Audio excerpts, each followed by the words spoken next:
नमस्कार, मी गीतांजली केकरे group of media channel मध्ये आपलं सहर्ष स्वागत करते। पाहूयात आजची एक महत्त्वाची बातमी। शाहवाडी तहसीलदार कार्यालय येथे विधानसभा स्तरीय मुख्यमंत्री माझी लाडकी बहीण योजना समितीची बैठक माननीय आमदार डॉक्टर विणेरावजी कोरे सावकर साहेब यांच्या अध्यक्षतेखाली पार पडली।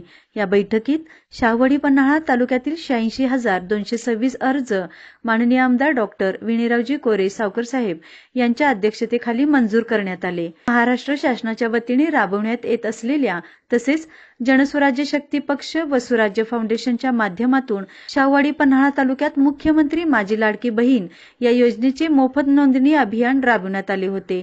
यामध्ये शाहवाडी पन्हाळा तालुक्यातील जास्तीत जास्त महिलांनी सहभाग नोंदविला आणि कमीत कमी दिवसांमध्ये उच्चांकी ऑनलाईन नोंदणी पूर्ण केली। शाहवाडी पन्हाळा तालुक्यातील 86,226 महिलांना मुख्यमंत्री माझी लाडकी बहीण योजनेच्या माध्यमातून रक्षाबंधनची भेट म्हणून 19 ऑगस्ट रोजी जून व जुलै या महिन्याचे 3,000 रुपयांचे अनुदान खात्यावर जमा होणार असल्याची माहिती विधानसभा स्तरीय मुख्यमंत्री माझी लाडकी बहीण योजना समितीचे अध्यक्ष माननीय आमदार डॉक्टर विणेरावजी कोरे सावकर साहेब यांनी दिली।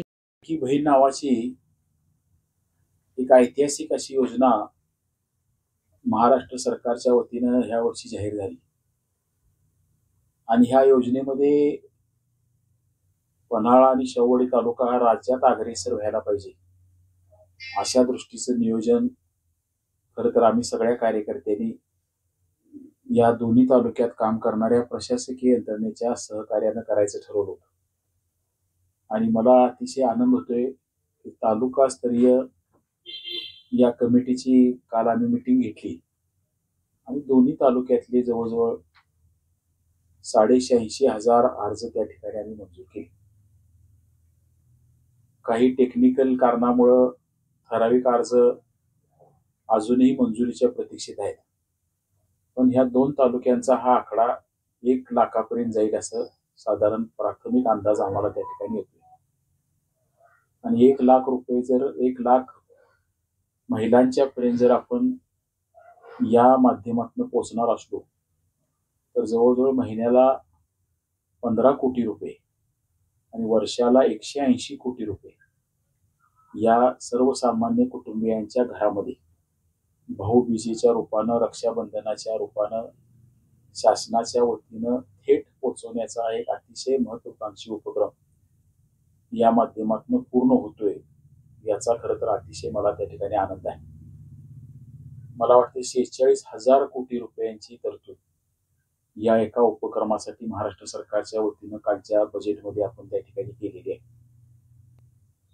आणि प्रत्येक भगिनीला आपलं वाटावं असं हे सरकारचं काम त्यांच्यापर्यंत पोहोचवत असताना मला विशेष अभिमान वाटतोय की आम्ही ठरवलं होतं की ही योजना एवढ्या घरांच्या पर्यंत पोहोचवत असताना कुणालाही 1 रुपया सुद्धा खर्च करायला लागता कामा नये किंवा ह्या योजनेच्या नावाखाली कुठल्याही सामान्य भगिनीची फसवणूक कुठल्या एजंटच्या मार्फत होता कामा नये।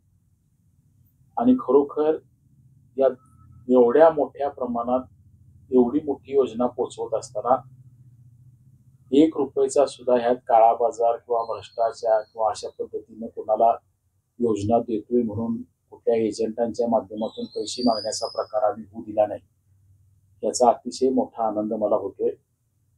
आणि सगळ्या राज्यात खरं तर शाहवाडी तालुक्याचं आमच्या समोर आव्हान होतं, कारण 35% गावांच्या मध्ये शाहवाडीमध्ये अजूनही रेंज व्यवस्थित मोबाईलच्या येत नाहीत, इंटरनेटची सुविधा नाही आहे आणि ऑनलाईन अर्ज भरत असताना मोठं आव्हान ते आमच्या सगळ्यांच्या समोर होतं। परंतु शाहवाडी तालुका सुद्धा आज राज्यात पहिल्या नंबरनं जास्तीत जास्त अर्ज अप्रूव्ह करणारा तालुका असं काम आम्ही त्या तालुक्यात करू शकलो याचा सुद्धा विशेष आनंद आम्हाला आहे। यावेळी पन्हाळा शाहवाडी प्रांत अधिकारी समीर शिंगटे, शाहवाडी तहसीलदार रामलिंग चव्हाण, पन्हाळा तहसीलदार माधवी शिंदे यांच्यासह शाहवाडी पन्हाळा तालुक्यातील सर्व पदाधिकारी व कार्यकर्ते उपस्थित होते। ग्रुप ऑफ मीडियासाठी गीतांजली केकरे, Warna, Kodoli. Group of media चॅनलला लाईक करा, सबस्क्राईब करा आणि शेअर करा।